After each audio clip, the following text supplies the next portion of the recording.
యశిక అన్నం నీళ్లు ముట్టుకోకుండా రాత్రి 10 అవుతున్న గదిలో ఒక మూల గోడకి చారగలపడి శూన్యంలోకి చూస్తూ అలాగే ఉండిపోయింది. ఆమె కళ్ళ నుంచి కారిన కన్నీటి చారికలు ఎండిపోయి కనబడుతున్నాయి. ఈ లోకంతో సంబంధమే లేనట్టు బొమ్మలా ఉన్న యశి ముందు భోజనం ప్లేట్తో మల్లికా గారు కూర్చొని, బాధపడకమ్మా, పాపకి ఏమీ కాదు. నీ మంచి మనసు, సహాయం చేసే నీ వ్యక్తిత్వం, నీ గుణం పాపని క్షేమంగా నీకు చూపెడతాయి. ఏది జరిగినా మన మంచికి అనుకోవాలి. ఇది కూడా నీ మంచికే అనుకో అంటుంటే, పాప నా ఒక్క ప్రాణమే కాదాంటీ, తను ఉందని తెలిస్తే మరో ప్రాణం ఎక్కడ ఉన్నా నన్ను వెతికి పట్టుకుంటుంది. అప్పుడు నేను ఏమని సమాధానం చెప్పాలి అని ఆదిత్యాన్ని తలుచుకొని అరచేతుల్లో మొహం దాచుకొని వెక్కుతోంది. అంటే పాప గురించి ఎవరికి తెలుసు? ఎప్పుడూ ఫ్యామిలీ విషయాలు, తన పర్సనల్ విషయాలు చెప్పని యశిక నోటి నుంచి కొత్తగా వచ్చిన మాటలకి కాస్త కంగారుగా అడిగారు ఆమె. మాట్లాడలేదు యశిక. ఫోన్ వస్తుంటే చూసి వెంటనే లిఫ్ట్ చేసి, అది అన్నయ్య ఫోన్ చేస్తానన్నారు, ఏమైంది, ఏమైనా తెలిసిందా? గాబరాగా అడుగుతుంటే, ఆయనకి యాక్సిడెంట్ అయ్యింది అని అవతల స్వాతి వాయిస్లో శోకం. యశి గొంతులో ఏడుపు కూడా ఇక బయటకు రాలేదు. ఏంటి, ఏమంటున్నావు స్వాతి అంది పుడుకుపోతున్న గొంతుతో. నీతో మాట్లాడాక వస్తున్న దారిలో ఆయనకి యాక్సిడెంట్ అయ్యింది, చాలా తీవ్రంగా గాయపడ్డారు, హాస్పిటల్లో ఉన్నారని స్వాతి చెప్తుంటే తల బాదుకుంటూ, నా వల్లే ఇదంతా జరిగింది, నన్ను క్షమించని దీనంగా కన్నీళ్లు జలజల రాలిపోతుంటే కష్టంగా చెప్పింది. హాస్పిటల్కి రాగలవా యశి, నాకు భయంగా ఉందని తను చెప్తుంటే, భయపడకు, వెంటనే వస్తున్నానని ఫోన్ పెట్టేసి, ఆంటీ నేను అర్జెంటుగా ఊరు వెళ్ళాలి అంది. ఇప్పుడు ఎందుకురా, ఏమైంది అంటుంటే, నా ఫ్రెండ్ హస్బెండ్ మనకి హెల్ప్ చేస్తానని చెప్పారు కదా, అన్నయ్య తనకి యాక్సిడెంట్ అయ్యిందని తను భయపడుతోంది. ఇదంతా నా వల్లే ఆంటీ, నా వల్ల ఎవరికీ సంతోషం లేదు అని ఏడుస్తూ వెంటనే స్టార్ట్ అయింది. కాస్త మంచినీళ్ళైనా తాగరా అంటున్న ఆమె మాట యశి చెవిన చేరలేదు. అమ్మా, ఆది ఇంకా కిందికి రాలేదు, బ్రేక్ఫాస్ట్ రెడీ చేస్తూ అంది నవ్య. వర్కౌట్ చేస్తున్నాడు, ప్రోటీన్ షేక్ ఇచ్చి వస్తానని వెళ్ళబోతుంటే, నేను వెళ్ళి తననే తీసుకురానా అంది ఆద్య. వెళ్తావా? పాప ముఖాన్ని తనివి తీరా చూస్తూ అడిగారు యమున గారు. అయినో ఆదిరు, వెళ్తాను అంది హుషారుగా. సరే వెళ్ళమని లిఫ్ట్ దగ్గర ఉండే గార్డ్స్తో చెప్పి ఆద్యాని పంపారు యమున గారు. పాపకి ఆదికి ఏదో కనెక్షన్ ఉందని అనిపిస్తుంది మా, నవ్య డౌట్గా చూస్తూ డైనింగ్ టేబుల్ మీద డిషెస్ పెడుతూ అంది. నాకు అలాగే అనిపిస్తుంది, కానీ చిన్నప్పుడు పిల్లలు ఆల్మోస్ట్ ఒకేలా ఉంటారు నవ్య, పెరిగే కొద్దీ తేడా తెలుస్తుంది. అది కాక మన ఇంట్లో అంత చిన్న పిల్లలు లేరు కదా, అందుకే అదే ధ్యాసలో ఆలోచిస్తున్నాం. ఆది అంటూ గదిలోకి వచ్చిన ఆద్యాకి బాల్కనీలో చేతిలో సిగరెట్తో కనబడ్డాడు.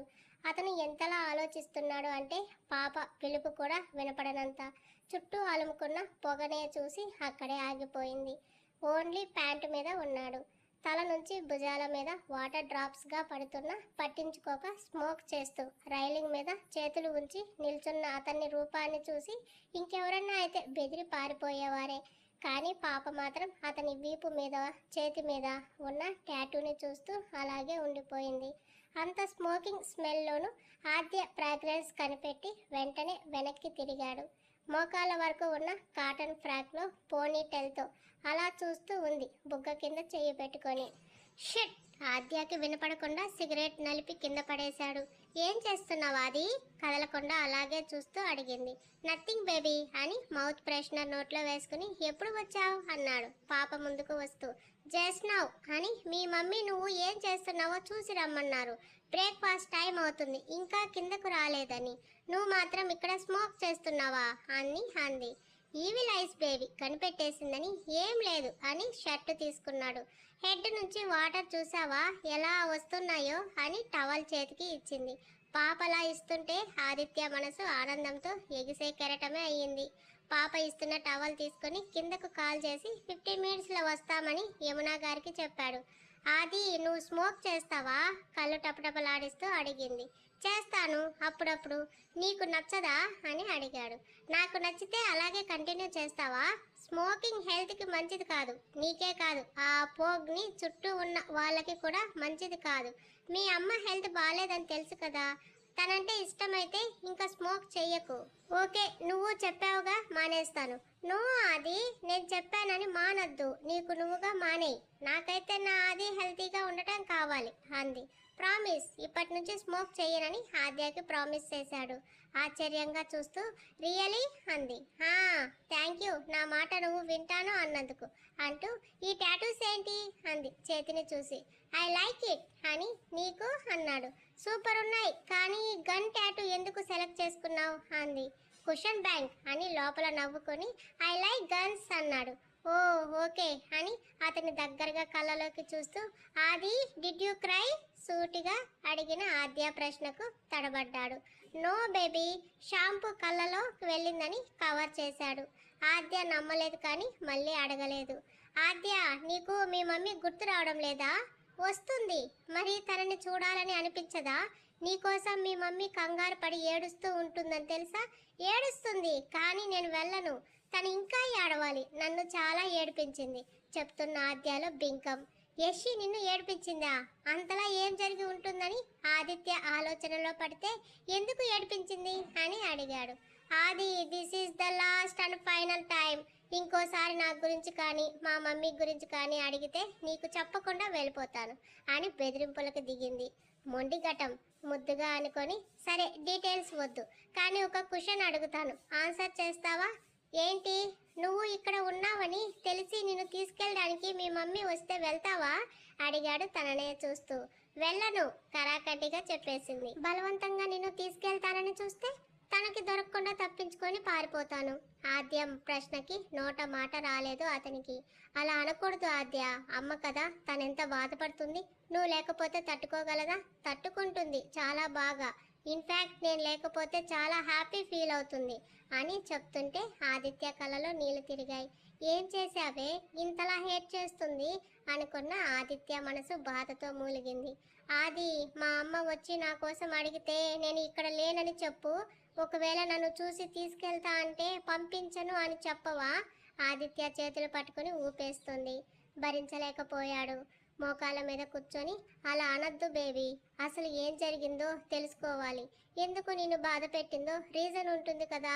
నువ్వు చిన్న పాపవి, నీకు చెప్పకూడదని దాచి ఉంచిందేమో. అలా ఎందుకు ఆలోచించట్లేదు?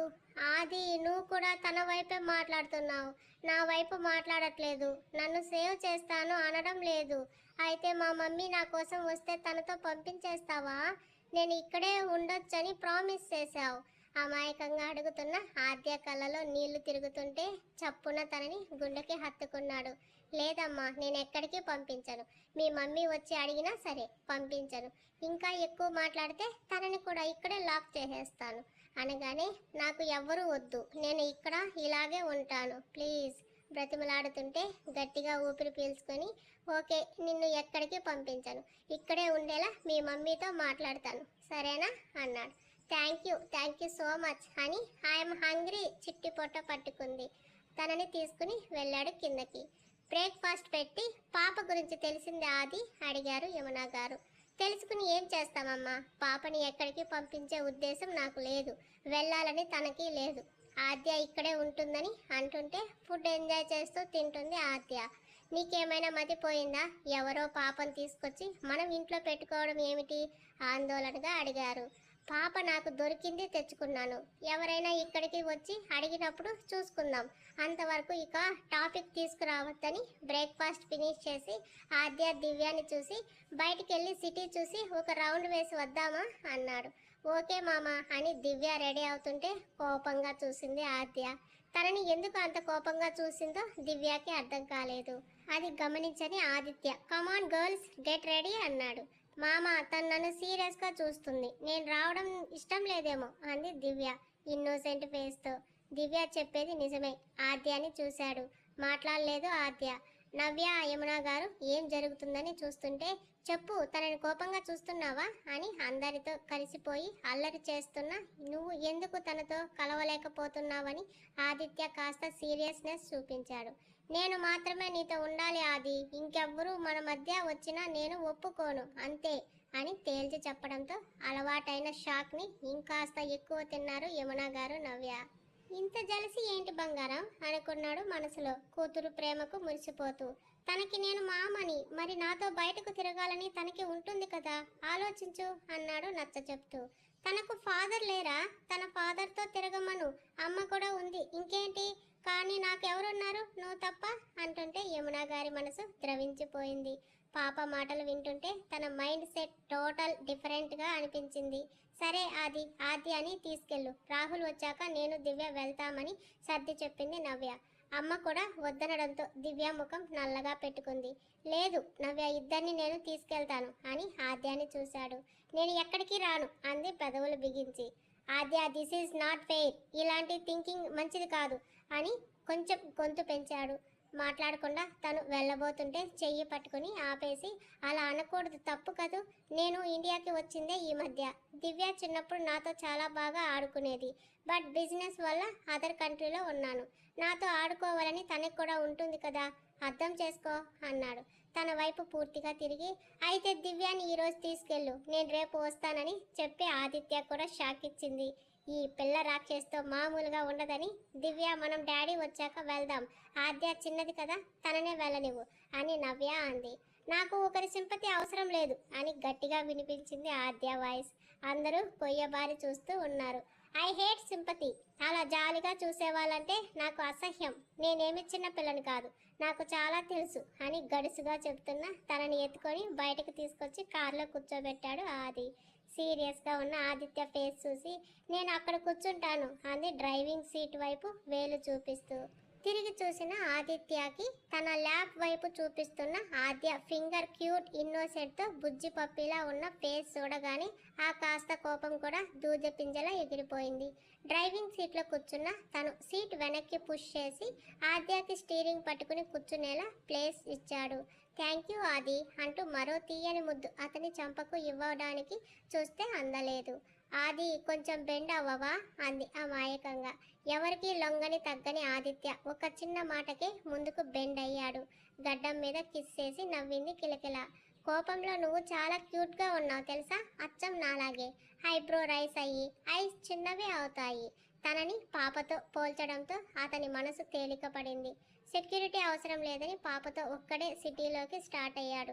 పాపని కార్ దిగనివ్వలేదు. చూడాల్సినవి అన్ని కార్లో నుంచి చూపిస్తూ తనేం అడిగినా కార్లోకి తెస్తూ మధ్యాహ్నం వరకు గడిపేశాడు. లంచ్ బయటే చేస్తామని యమున గారికి కాల్ చేసి చెప్పి నిద్రకు తూగుతున్న ఆద్యాని చూసి ఒక ఫర్నిచర్ షాప్ ముందు కార్ ఆపి ఆద్యాని కదలకుండా ఉండమని చెప్పి షాప్లోకి వెళ్ళాడు. మాస్క్, క్యాప్, గాగుల్స్తో ఉన్న అతన్ని ఎవరు గుర్తుపట్టలేదు. దాదాపు 20 మినిట్స్ తర్వాత వచ్చిన ఆదిత్య ఆ కార్లో బ్యాక్ సైడ్ సీట్లో ఒక స్మాల్ మ్యాట్రెస్ని అరేంజ్ చేయించి వాళ్ళకి మనీ ఇచ్చి పంపి నిద్రపోతున్న ఆద్యాని వెనుక సీట్లో పడుకోబెట్టాడు. అప్పటి వరకు అటు ఇటు తూగుతుంది కాస్త చక్కగా పడుకుంది. తన తల మీద ముద్దు పెట్టి కార్ స్టార్ట్ చేసి చాలా స్లోగా డ్రైవ్ చేస్తున్న ఆదిత్య ఫోన్ రింగ్ అయింది. చూస్తే శివ. మిర్రర్ నుంచి నిద్రపోతున్న ఆద్యాని చూసి లిఫ్ట్ చేశాడు. అన్న, పాప ఉన్న అడ్రస్కి వచ్చాను. ఇక్కడ హోమ్లోనే తన అమ్మతో ఉండేదని ట్రస్టీలుగా ఉన్న ఏజ్డ్ కపుల్ చెప్పారు. కానీ పాప అమ్మ ఏదో పని మీద ఊరు వెళ్ళారని, ఎప్పుడు వస్తుందో తెలియదని చెప్పారు. పాప గురించి అడిగినా మాకు ఏమీ తెలియదని అంటున్నారు అన్నాడు. పిక్ చూపించి అడిగావా అన్నాడు ఆద్యాకి డిస్టర్బ్ అవ్వకుండా చిన్నగా. అన్నా, వాళ్ళకి ఫోన్ ఇవ్వు అన్నాడు.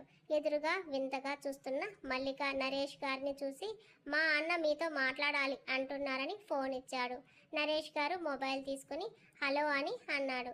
వాళ్ళు ఎవరు ఏంటని అడిగాక పాప ఎక్కడ కనబడింది, తన దగ్గరకు ఎలా వచ్చింది వివరంగా చెప్పిన ఆదిత్య నిద్రపోతున్న ఆద్య పిక్ పంపించి, చూశాక ఆయన నమ్ముతారని అనుకుంటున్నాను. మీరు వస్తారో పాప పేరెంట్స్ వస్తారో నాకు తెలియదు. వచ్చి మీ పాపని ప్రూవ్ చేసి తీసుకుని వెళ్తే ఓకే, లేదంటే తనని శాశ్వతంగా మీరు మర్చిపోవాల్సి ఉంటుంది. ఈ మాట తన వాళ్ళకి కూడా చెప్పండి. వచ్చే పని అయితే నా మనిషితో రండి అని చెప్పి కాల్ కట్ చేశాడు. అక్కడ యషి లేదని తెలిసి తను వచ్చేసరికి పాపని తెచ్చి ఇస్తే మిస్ అయిన పాపని చూసి యషి ఆనందం కళ్ళలో కనబడగానే మేము వస్తామన్నారు వాళ్ళు. వెంటనే వాళ్ళతో కలిసి స్టార్ట్ అయ్యాడు శివ. కానీ ఇక్కడ శివాకి తెలియని విషయం పాపనే ఆద్య అని. తను వెతుకుతూ వచ్చింది యషి కోసమేనని. ఎవరని ఆదిత్యని అడిగే ధైర్యం అతనికి లేదు, అడగడు కూడా. ఆదిత్య చెప్పింది చేయడమే అతనికి ఇష్టం. యషి వచ్చేసరికి తామిద్దరం లేకపోతే ఇన్ఫర్మేషన్ ఎలా తెలుస్తుందని లెటర్ రాసి అందులో ఎక్కడికి వెళ్తుంది శివ అని అడిగి ఆ అడ్రస్ కూడా రాసి సెర్చ్ ఫాదర్కి ఇచ్చి యషి వచ్చాక ఇవ్వమని చెప్పి శివతో స్టార్ట్ అయ్యారు. దర్శన్ని చూడటానికి హాస్పిటల్కి వెళ్ళిన యశిక నా వల్లే ఇదంతా జరిగింది, నన్ను క్షమించు స్వాతి అని చేతులు పట్టుకొని బెల్లగా చూసింది. అలా అనకు యశి, వస్తుంటే టైర్ బ్లాస్ట్ అయ్యి కార్ అదుపు తప్పి యాక్సిడెంట్ అయ్యింది. ఇందులో నీ తప్పు ఎలా ఉంది?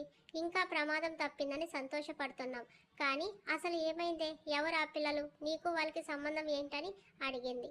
అవన్నీ నేను చెప్పలేను, కానీ నాకు తెలిసిన హోంలో ఉండే పిల్లలు వాళ్ళు. వాళ్ళంటే నాకు ప్రాణం. వాళ్ళు ఏమైనా అయితే నేను భరించలేను. అందుకే నీకు ఫోన్ చేశాను. అన్నయ్య హెల్ప్తో పట్టుకోవచ్చు అనుకున్నాను, కానీ అని ఆద్య గుర్తొచ్చి కళ్ళలో ఉబికిన నీటిని తుడుచుకొని స్వాతి నేను వెళ్తాను అంది. అదేంటే వెళ్ళిపోతావా? ఇన్ని సంవత్సరాల తర్వాత కలిశాం, కనీసం నాతో గంట సేపు కూడా ఉండలేదు. ఇప్పుడు అంత అర్జెంట్ పనులేమిటే? పిల్లల గురించి అయితే ఆ కేసు వేరే ఆఫీసర్ టేకప్ చేస్తున్నారు, తను చూసుకుంటారు. నువ్వు నాతో ఉండు యశి. ఎవరు ఆ ఆఫీసర్? ఆతృతగా అడిగింది. అక్కడే ఉన్న ఒక అతన్ని పిలిచి, రవిశంకర్ గారు మా ఆయనతో పాటే పని చేస్తున్నారు అని యశిని పరిచయం చేసింది స్వాతి. యశి పలకరించి, ప్లీజ్ సార్, పిల్లల్ని ఎలాగైనా కనిపెట్టండి అంది. పిల్లలు ఇక్కడ లేరు మేడం, ప్లేస్కి తీసుకెళ్లారని మాకు ఇన్ఫో వచ్చింది. అక్కడికి వెళ్ళి ఎంక్వైరీ చేస్తే ఎక్కడ ఉన్నారు, లేదా అక్కడి నుంచి ఇంకెక్కడికైనా తీసుకెళ్లారా అని తెలుస్తుంది. ఈ ప్రాసెస్ జరగాలంటే టైం పడుతుంది అన్నారు. పిల్లలు ఆదిత్య ఉన్న సిటీలో ఉన్నారని తెలిసిన యశిక, ఏంటి అక్కడికి తీసుకెళ్లారా? కానీ ఎందుకు? యశి వెన్ను జల్దరించింది ఆ సిటీ పేరు వినడంతో. అమ్మా, పిల్లల్ని ఎవరు కిడ్నాప్ చేశారో తెలుసా? ఎవరు? ఒక బెగ్గింగ్ మాఫియా ముఠా. ఎక్కడెక్కడి పిల్లల్ని తీసుకొచ్చి వేరే రాష్ట్రాలకి తీసుకెళ్లి ట్రాఫిక్ సిగ్నల్స్, టెంపుల్స్ దగ్గర బెగ్గర్స్గా మారుస్తారు. మాట వినకపోతే కొడతారు, అన్నం పెట్టకుండా హింసించి డబ్బులు సంపాదిస్తారు. నోరు లేని పిల్లలు. వాళ్ళకేం తెలిసినా అతను చెప్తుండగానే ఆద్య కళ్ళలో మెదిలి, ఒకవేళ తన పాప అలాంటి పరిస్థితుల్లో కానీ ఉందా అని తలుచుకోగానే ఒళ్ళంతా చల్లబడి కళ్ళు తిరిగి పడిపోయింది.